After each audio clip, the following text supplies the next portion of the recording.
इतनी ताबड़तोड़ बाइक जिसका बहुत ही ज़्यादा डिमांड था, और मैं पर्सनली आपको जानता हूँ लाइक कि आप 390 ड्यूक को ज़्यादा प्रेफर करते हैं। तो आपके माइंड में एक स्पोर्ट्स बाइक से लेके मतलब एक टूरिंग बाइक लेने का माइंडसेट आपके पास कैसे आया? मतलब अगर मैं 100 की स्पीड में हूँ तो मैं इस बाइक को भाई 10 मीटर के अंदर रोक सकता हूँ, इस बात की गारंटी है। क्योंकि माइलेज की बात करूँ, ये बाइक माइलेज मुझे कितने दे रही है? अभी तो स्टार्टिंग है तो ज़्यादा खर्चा नहीं आया होगा, बट आप क्या एक्सपेक्ट कर रहे हैं इन फ्यूचर की, मतलब कितना आ सकता है एज एवरेज? अब बताइए हमको। देखिए ऊपर वो हाईवे प्लस सिटी था, प्रॉपर हाईवे या प्रॉपर सिटी नहीं था, वो दोनों मिक्सचर में था। तो मिक्सचर में मैंने इसके अंदर 32 की माइलेज निकाली है। हिमालयन को ऐसे as a off roading machine ज़्यादा बोला जाता है, तो मैं आपसे ये चीज़ पर्सनली पूछना चाहूँगा कि जो बंदा इसको खरीदने जा रहा है वो क्या ये सोच सकता है as a all purpose bike है कि लाइक।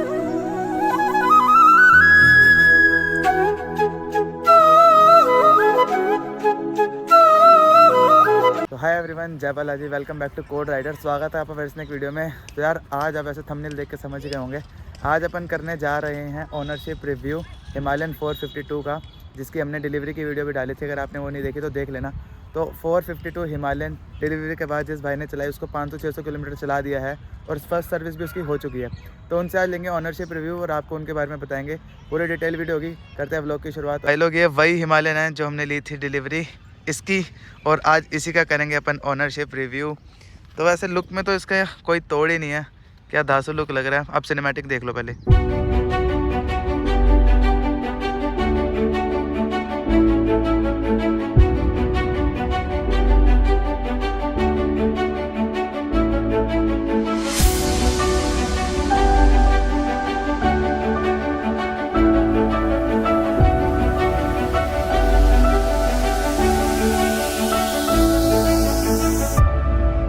यार इस वीडियो में हम लोग सिर्फ इसके बारे में ओनरशिप, जो क्या फील कर रहा है, उन्होंने अभी तक चलाया, क्या चीज़ फील करी, उनको क्या चीज़ कमी लगी, क्या चीज़ बेस्ट लगी।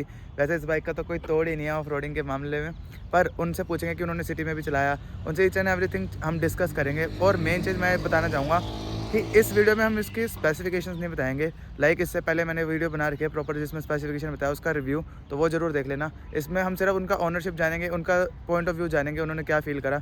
तो उससे पहले बात कर लेते हैं। तो ये अभिषेक भाई इस बाइक के ओनर, जो आपने देखा ही होगा। कैसे हो? Thank you so much for coming. तो यार पहले तो बहुत बहुत मुबारक हो आपको अगेन इस बाइक के लिए। तो फर्स्ट क्वेश्चन मेरा ये रहेगा कि इतनी ताबड़तोड़ बाइक जिसका बहुत ही ज़्यादा डिमांड था, और मैं पर्सनली आपको जानता हूँ लाइक कि आप 390 ड्यूक को ज़्यादा प्रेफर करते हैं, तो आपके माइंड में एक स्पोर्ट्स बाइक से लेके मतलब एक टूरिंग बाइक लेने का माइंडसेट आपके पास कैसे आया? मैं इसका ये रीज़न जानना चाहूँगा। तो यार ये तो आपको भी पता है कि जब हम टेस्ट राइड करने गए थे, तो इस बाइक की जब टेस्ट राइड के बेसिकली ये था कि हम लोग वीडियो बनाने के लिए गए थे टेस्ट राइड बाइक का। तो उस टाइम पे हम लोगों को ये बाइक इतनी पसंद आ गई थी, मुझे क्या भाई आपको भी इतनी पसंद आ गई थी। अगर मैं आपका बताऊं तो आपको BMW GS पसंद है, बट अब आपका जो मन है BMW GS से हट के हिमालयन के ऊपर आ चुका है। तो अगर आपका मन इसके ऊपर आ सकता है तो भाई मेरा मन क्यों नहीं आएगा। मतलब ये था कि भाई मैं टेस्ट राइड लेने गया था, मेरा बाइक लेने का भी ऐसा कोई प्लान नहीं था। 3-4 दिन जो वीडियो बनी नॉन स्टॉप, तो ये बाइक इतनी पसंद आ गई, इतनी पसंद आ गई। तो भाई पता नहीं क्या हुआ घर पे, ऐसा मैंने डिस्कशन करा और 2 दिन के अंदर मैंने बाइक बुक कर दी। तो जैसा आपने कहा कि इस बाइक में आपको पसंद आ गया, इसमें आपको सबसे बेस्ट चीज़ क्या लगी, मतलब कि जिससे आपका माइंड एकदम से ऐसे पलट गया कि नहीं भाई ये तो है? आपको पता है मैं 390 चलाता हूँ, आपकी ऑडियंस को पता हो ना पता हो, आपको पता है भाई मैं 390 चलाता हूँ, तो मुझे पावर का बहुत थोड़ा शौक है। तो वही सेम पावर मुझे इसके अंदर देखने को मिल रही है।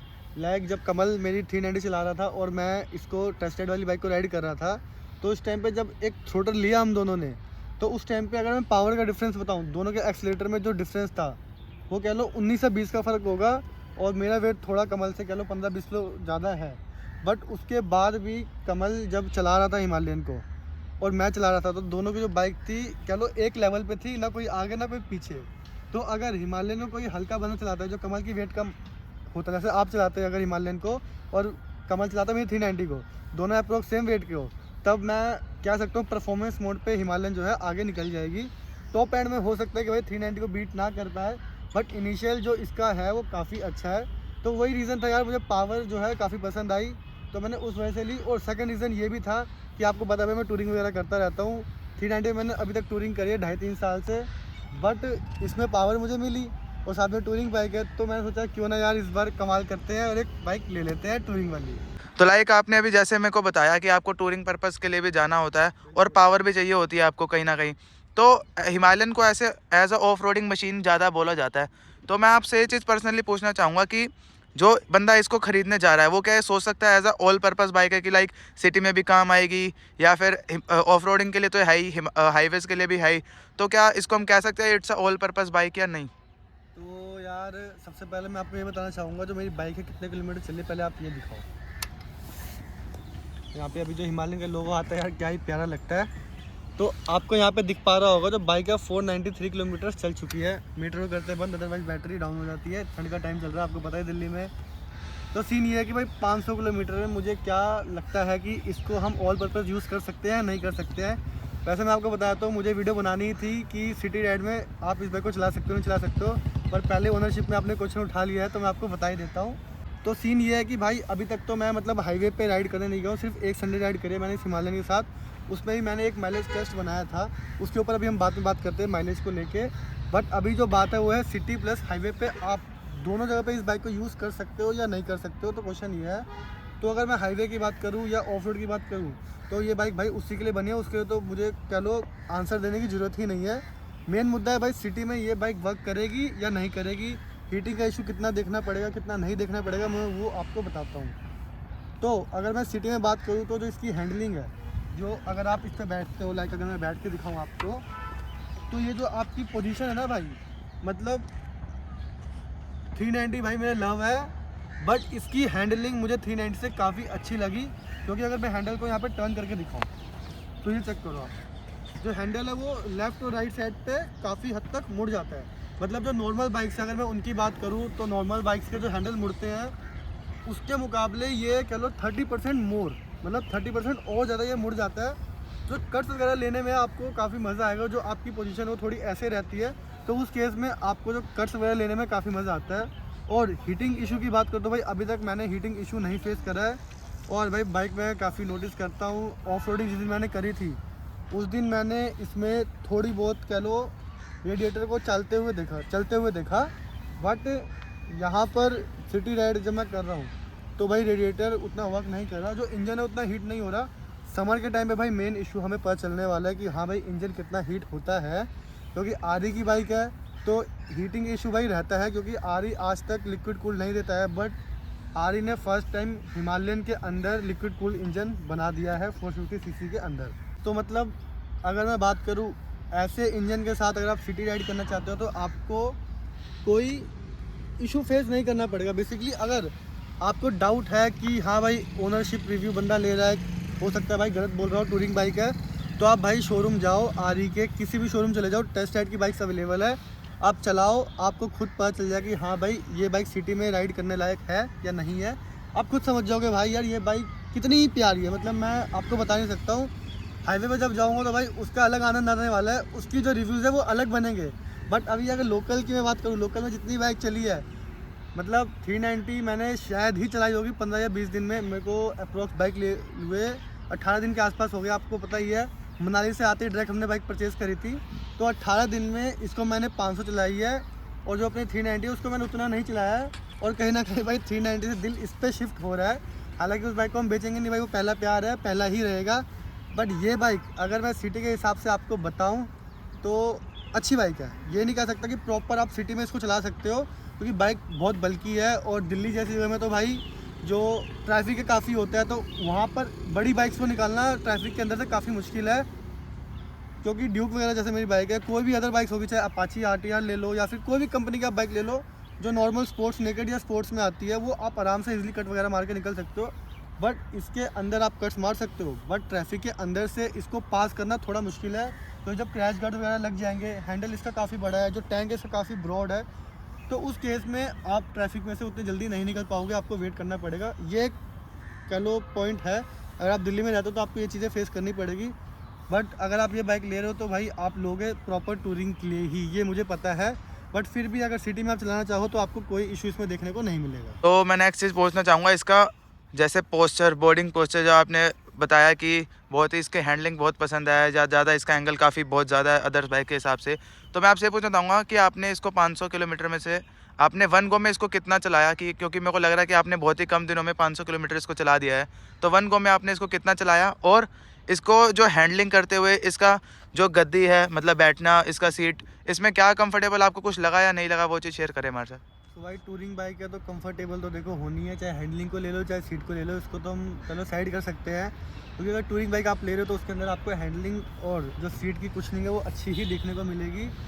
उसके अलावा वन गो में मैंने कितनी बाइक चलाई, वो चलाई है भाई मेरे ख्याल से 100 किलोमीटर ही मान लो। जब मैं संडे राइड पे गया था, जब मुझे इस बाइक का एक माइलेज टेस्ट का वीडियो बनाना था, तो मैंने वन गो में 100 चलाई थी, जो उसका कंफर्ट था काफ़ी अच्छा था।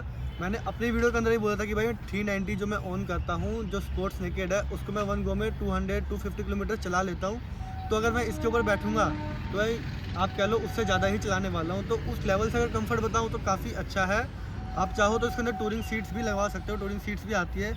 बट अगर कुशनिंग आप देखोगे, यहाँ पे देखो, अगर हाथ में यहाँ पे दबा के दिखा रहा हूँ तो आपको कुशनिंग यहाँ पे दिख रही होगी, चाहे पिलियन को ले लो चाहे राइडर को ले लो, मतलब कुशनिंग आपको यहाँ पे अच्छी देखने को मिल रही है, हैंडलिंग अच्छी देखने को मिल रही है, तो आप थकोगे नहीं भाई। तो लाइक आपने इस बाइक को सर्विस करवा लिया 500 किलोमीटर के बाद, तो आप हमारे साथ ये शेयर कीजिए कि इसका अभी तक क्या आपको मेंटेनेंस पड़ा, लाइक सर्विस क्या पड़ी और अदर चार्जेस क्या इसमें आ सकते हैं। अभी तो स्टार्टिंग है तो ज़्यादा खर्चा नहीं आया होगा, बट आप क्या एक्सपेक्ट कर रहे हैं इन फ्यूचर की, मतलब कितना आ सकता है एज एवरेज, अब बताइए हमको।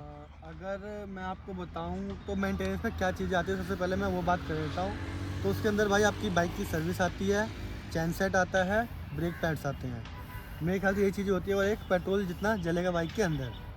तो सर्विस की अगर मैं बात करूँ, फर्स्ट सर्विस में मेरे लगे हैं अप्रॉक्स 1600 के आसपास, क्योंकि इसमें जो मेरी लेबर थी भाई वो फ्री हो गई। अगर मैं लेबर के साथ सर्विस कराता हूँ तो अप्रॉक्स 3000 तक जाने वाला है। तो जो सर्विस है भाई आपकी 3000 के अंदर आरी में हो जाएगी हिमालयन 450 की। देन उसके बाद ब्रेक पैड्स और चैन सेट की जो बात है, ब्रेक पैड्स और जो चैन सेट है उसकी जो बात है, हम लोग अभी नहीं कर सकते, क्योंकि भाई ना मैंने डलवाई है ना चैन सेट का अभी कोई अपडेट है ना ब्रेक्स का अपडेट है, कितनी प्राइसिंग में आने वाली है। मैंने आज जब सर्विस सेंटर गया था मैंने पूछा उनसे कि हाँ भाई ब्रेक पैड्स अगर लेनी हो तो इन फ्यूचर कितने की आएगी, क्योंकि इसके अंदर सिंटेड ब्रेक पैड्स डली हुई है, और जो सिंटेड ब्रेक पैड्स होते हैं वो काफ़ी महंगी होती है। तो अंदाज़ा तो यही लगा रहे हैं कि भाई आगे वाली 3000 और पीछे वाली 2500 के आसपास देखने को मिलेगी, यानी कि 5500 के ब्रेक पैड्स आगे पीछे, और इसकी जो लाइफ होने वाली है वो अप्रोक्स होगी 4.5 या 5000 किलोमीटर के आसपास, मतलब एवरी 5000 किलोमीटर पे आपको ब्रेक पैड्स चेंज करवाने पड़ेंगे। प्राइस जो है काफ़ी हाई है क्योंकि सिंटेड ब्रेक पैड्स है, बट ब्रेकिंग भी तो यार आपको अच्छी देखने को मिल रही है। मतलब अगर मैं 100 की स्पीड में हूँ तो मैं इस बाइक को भाई 10 मीटर के अंदर रोक सकता हूँ, इस बात की गारंटी है। तो ब्रेक पैड्स का प्राइस अभी चलो कंफर्म नहीं है, बट फिर भी 5000 से 5500 आपका आने वाला है, ये मैं आपको बताता हूँ। चैन सेट की कोई अपडेट नहीं है, क्या प्राइसिंग रहेगी, कितने किलोमीटर्स पे चलो डेड होगी।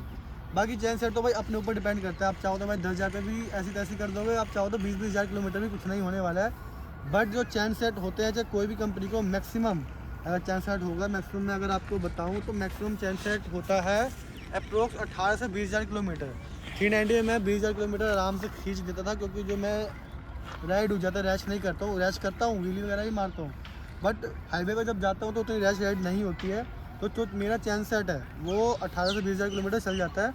अभी फिलहाल के लिए मैं 390 में थर्ड चैन सेट यूज़ कर रहा हूँ, इसके अंदर तो भाई अभी होगा।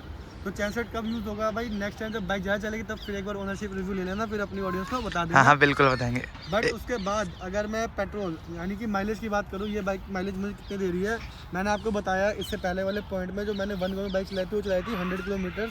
तो उसी टाइम पे मैंने इसकी माइलेज निकाली थी हाईवे के ऊपर, वो हाईवे प्लस सिटी था, प्रॉपर हाईवे या प्रॉपर सिटी नहीं था, वो दोनों मिक्सचर में था। तो मिक्सचर में मैंने इसके अंदर 32 की माइलेज निकाली है, तो काफ़ी अच्छी माइलेज है भाई 450 सीसी के हिसाब से। अगर आप हाईवे पे जा रहे हो, आप प्रॉपर क्रूजिंग करते हो, एक तरीका है आपको बाइक चलाने का, प्रॉपर काफ़ी टाइम से राइड कर रहे हो, तो आप इसकी जो माइलेज आराम से 35-36 कहीं नहीं छोड़ोगे, मतलब 35 की एवरेज तो आपको हाईवे पर आराम से देखने को मिलेगी। बाकी लोकल में बताऊँ तो लोकल मैंने अभी तक एवरेज नहीं निकाली है, बट जो फुल टैंक है इसका, जो फर्स्ट फुल टैंक था उसमें अगर मैं बताऊं तो फर्स्ट फुल टैंक में आपकी बाइक सिटी के अंदर 380 या 400 किलोमीटर्स के आसपास चल जाएगी, और हाईवे के ऊपर 500 प्लस ही चलेगी।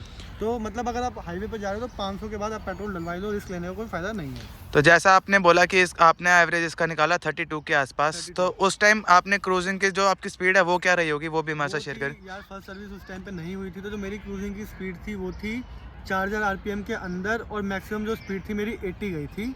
80 के अंदर अंदर मैंने बाइक चलाई थी, और 4000 आरपीएम के अंदर अंदर था। तो नेक्स्ट चीज़ मैं पूछना चाहूँगा, जैसा कि अभी इतना बल्कि लग रही है बाइक, मतलब ज़्यादा भी बल्कि नहीं लग रही, सिंपल मेरे को यहाँ पे दिख रहा है कि आपने सिर्फ इसमें क्रैश गार्ड इंस्टॉल करवाए हैं, रेस्ट अभी नेक्स्ट कुछ मेरे को नहीं दिख रहा। तो आप मेरे को इसका प्राइसिंग वगैरह बताइए कि और क्या क्या मतलब इसमें है, क्या प्राइसिंग पड़ी आपको क्रैश गार्ड्स की इसके? यार वैसे तो क्रैश गार्ड भाई अपना अपना चॉइस है, तो सस्ते भी आ सकते हैं, महंगे भी आ सकते हैं। मैंने अभी ज़ाना इंटरनेशनल का लगाया है, तो ये मुझे कॉस्ट करा है 4300 प्लस लेबर 300 बताऊँ तो 4600 मुझे कॉस्ट करा है। बट भाई आप अपने हिसाब से भाई अलग अलग कंपनीज़ का लगा सकते हो। अब तो आफ्टर मार्केट धीरे धीरे आना शुरू हो गए हैं। बट अगर मैं ज़ाना इंटरनेशनल की बात करूँ तो भाई मेरी पहली बाइक है जिसमें ज़ाना इंटरनेशनल का क्रैश गार्ड लगा हुआ है। अगर मैं बताऊं तो भाई अभी तक ज़ाना के शोरूम यानी जो ज़ाना के स्टोर्स है उसके अंदर भी ये क्रैश गार्ड्स अवेलेबल नहीं हुई है। बट मैंने प्री बुकिंग के थ्रू इसको फटाफट मंगवा के अपनी बाइक में इंस्टॉल करवा लिया था। आपसे ये पूछना चाहूँगा कि जो इसमें लाइट है एलईडी रॉयल एनफील्ड के साथ, इसका लेबल के साथ जो एलईडी दिया, एक बार आप जला के दिखा दो। तो अभी तो दिन में इतना नहीं पता चलेगा, बट स्टिल मैं आपसे ये पूछना चाहूँगा कि आपने जब इसको रात को राइड करा तो आपको क्या लगता है, इट्स अ गुड लाइट, और या आफ्टर मार्केट इसमें आपको लाइट लगवाने की ज़रूरत पड़ने वाली है?